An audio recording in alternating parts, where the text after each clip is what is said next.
Xayrli kun o'quvchilar, darsimizning praktikalashine ko'shik. Birinchi birim tekst redaktorining tip ish rejimlarini sanab chiqig'iz.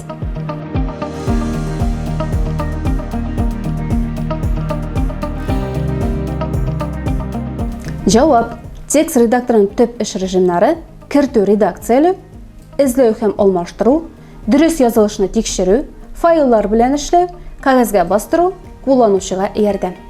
Durust. Ikkinchi birim bitning yo'nalishi nechik bo'la oladi? A. Gorizontal ham vertikal, B. Qisinqi ham keng, V. Kitobli ham albomli yo'nalish. Durust javob kitobli ham albomli yo'nalish. Bek yaxshi. Uchinchi birim tekstning turin, o'lchamin, sizimin belgilay turgan xarakter. A. Intervalning yo'llar orasi, B. Abzas shigi, V. Bitning parametrlari, G. Shrift. Javob: shrift. Bekdaras. Shrift parametrlarining abzasi biti o'zgaruvi nechik ataladi? A. Redaksiyalash, B. Formatlash, V. Fragmentlash.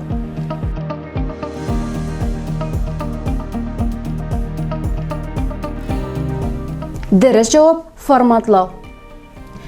Shuning bilan darsimiz tamom. Kelasi uchrashuvlarga qadar sog' bo'linglar.